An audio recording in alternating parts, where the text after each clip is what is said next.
Hello tout le monde, j'espère que vous allez bien. Aujourd'hui on se retrouve pour un book haul. J'ai l'impression que ça fait super longtemps que j'en ai pas fait, mais on arrive à la fin de l'été. Aujourd'hui, à l'heure où je vous tourne cette vidéo, on est le 2 septembre. Je viens juste de rentrer de la braderie de Lille et j'ai plutôt fait des bonnes affaires. Et je me suis dit que j'allais en profiter pour vous montrer tous les livres que je me suis achetés pendant l'été. Alors je pensais avoir été hyper raisonnable cet été et quand je vois la pile de bouquins qui est à côté de moi, je me dis que je l'ai pas trop été en fait. Après en même temps je me dis que c'est une pile qui compte pour 2 mois voire plus parce que je vous ai pas fait de book haul depuis fin mai début juin je crois. Enfin bref, on va pas perdre de temps parce qu'il y a pas mal de bouquins et je vais vous montrer ça tout de suite. Alors pour commencer je vais vous montrer un livre que je n'ai pas acheté mais qui m'a été entre guillemets offert par une amie libraire qui l'a reçu par la maison d'édition en avant-première. Il s'agit du Dernier Magicien, écrit par Lisa Maxwell et qui sera publié le 19 septembre aux éditions Casterman. Ce livre-là, j'en ai déjà parlé sur Instagram quand je l'ai reçu, mais je crois que j'en ai pas encore parlé sur ma chaîne. Donc voilà, c'est pas vraiment les éditions Casterman qui me l'ont envoyé, c'est plutôt ma pote qui l'a reçu et qui s'est dit « Oh, j'aurais pas le temps de le lire, donc je te l'offre ». Je l'ai pas encore lu, mais j'aimerais vraiment beaucoup le lire avant sa sortie. Sauf que vu qu'on est en plein dans le Pumpkin Autumn Challenge et que je n'ai pas mis ce livre dans ma palle, ça va être un peu compliqué. Mais bon, rien n'est impossible, on verra bien. D'ailleurs, petite parenthèse, parce que je vous ai pas fait le résumé de l'histoire, si j'ai bien compris, ça va nous raconter l'histoire de magiciens qui vivent à New York de nos jours et qui vont devoir voyager dans le temps pour retrouver une relique qui va leur permettre, je pense, de sauver le monde. Il me semble que c'est ça. Bref, je vous en reparle très vite. Deuxième livre de mon book haul, donc encore un livre que je n'ai pas acheté mais qui m'a été envoyé très gentiment par les éditions La Talente. Et il s'agit de La Cour d'Onyx, le premier tome donc, qui s'intitule Minuit jamais ne vienne, de Marie Brennan. Alors c'est un livre que je voulais vraiment trop lire, donc j'étais hyper content quand je l'ai reçu. D'ailleurs j'étais tellement content que je l'ai commencé tout de suite, et là il me reste une petite 50aine de pages, donc je pense qu'à l'heure où sortira cette vidéo, je l'aurai déjà terminé. Je m'étale pas trop dessus parce que je pense que je ferai une vidéo pour vous résumer le tout. D'ailleurs c'est aussi une lecture qui va compter pour mon Pumpkin Autumn Challenge, ou du moins qui va compter à moitié parce que j'ai un peu triché, je l'ai commencé avant. Ensuite, je me suis offert Que les étoiles contemplent mes larmes de Mary Shelley. Pareil, je vous en parle pas plus parce que j'en ai parlé un petit peu dans ma vidéo sur ma palle du Pumpkin Autumn Challenge qui est sortie la semaine dernière. Donc si ça vous intéresse, je vous invite à aller voir la vidéo. Et de toute manière, je pense que je vous en parlerai un petit peu plus quand je vous ferai un compte rendu du Pumpkin Autumn Challenge. Ensuite, je me suis offert Shades of Magic, publié chez Lumen et qui a été écrit par V.E. Schwab.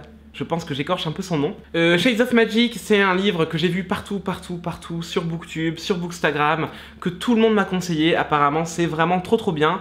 Et je vous avoue que j'ai même pas lu la 4e de couverture. J'essaye vraiment d'en savoir le moins possible sur ce livre. Je sais juste que ça nous parle de mondes parallèles qui sont reliés entre eux par des portes ou par des magiciens qui utilisent la magie du sang. Bref, j'en sais vraiment pas plus et j'ai pas envie d'en savoir plus. J'ai envie de tout découvrir en lisant le bouquin. Et j'ai vraiment beaucoup trop hâte de m'y mettre. Ensuite cet été, je me suis offert Lyra et les oiseaux de Philippe Pullman, édité chez Gallimard Jeunesse. Alors Lyra et les oiseaux, ça se passe 5 ans après la fin du dernier tome de À la croisée des mondes de Philippe Pullman.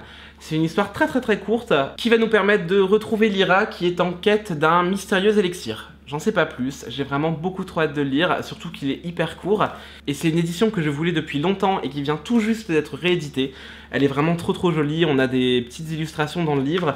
Et on a aussi à la fin une carte de Londres, mais une carte du Londres de Lyra et pas d'une autre.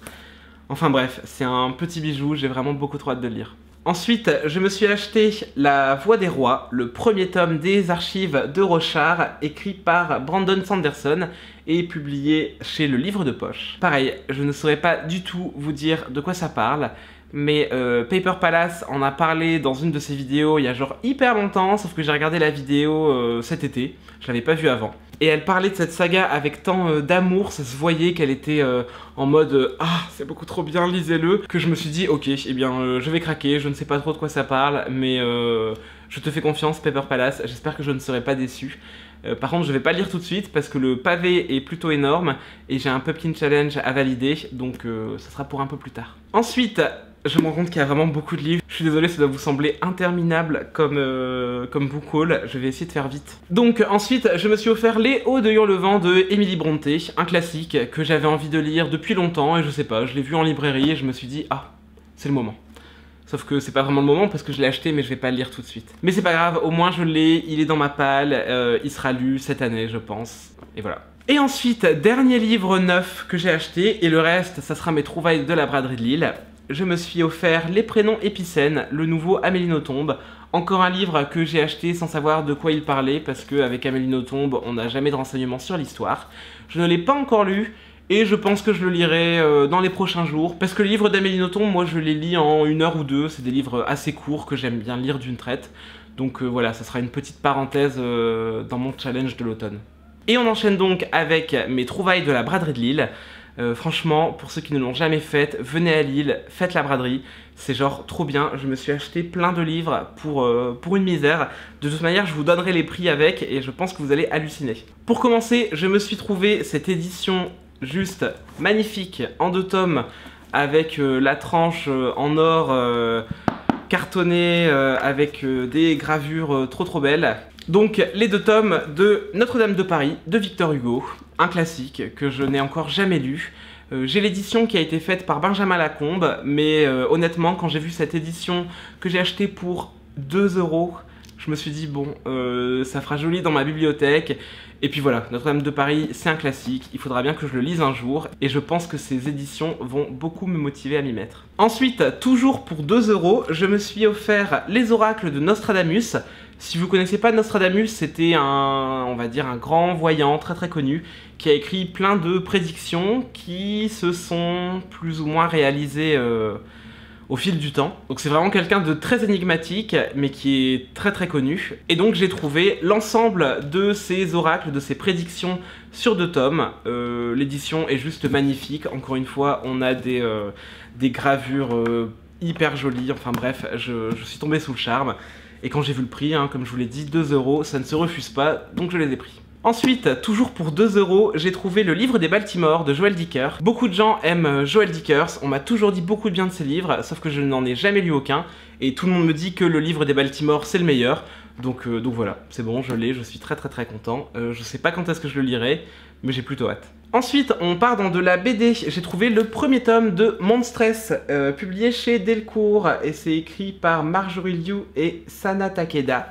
J'ai entendu beaucoup de bien sur ce comics, qui est vraiment, mais vraiment magnifique. Les dessins sont à tomber. Et bah voilà, je l'ai trouvé pour 3 € alors qu'il est neuf. Clairement, j'allais pas dire non. Je sais pas quand est-ce que je le lirai, vu que c'est une BD, je pense que je le lirai entre 2 romans. Je vous tiens au courant. Et pour terminer ce book haul qui, je pensais, allait être court, et en fait, j'ai l'impression que ça fait déjà 15 minutes que ça tourne. Je me suis acheté pour 10 € cette fois-ci, alors un peu plus cher. Le coffret Généalogie d'une sorcière de Benjamin Lacombe. Voilà, je pense que 10 € ça les valait complètement quand je vois le prix de départ.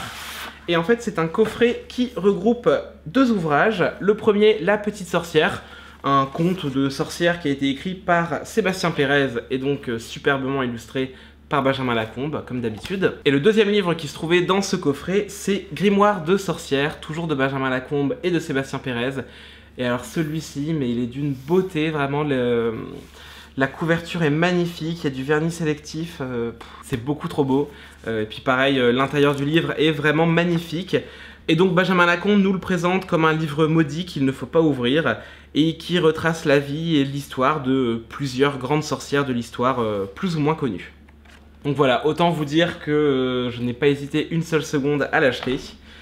Et voilà, c'est tout pour ce book haul qui est plutôt énorme. J'espère que ça va aller pour le montage et que la vidéo ne va pas durer trop longtemps. En tout cas, j'espère que ça vous aura plu. N'hésitez pas à me dire, vous, c'est quoi les livres pour lesquels vous avez craqué cet été. Là-dessus, je vous souhaite de bonnes lectures. Je vous dis à très bientôt pour une nouvelle vidéo. N'oubliez pas de vous abonner si ça vous a plu. Et puis voilà, à bientôt. Ciao.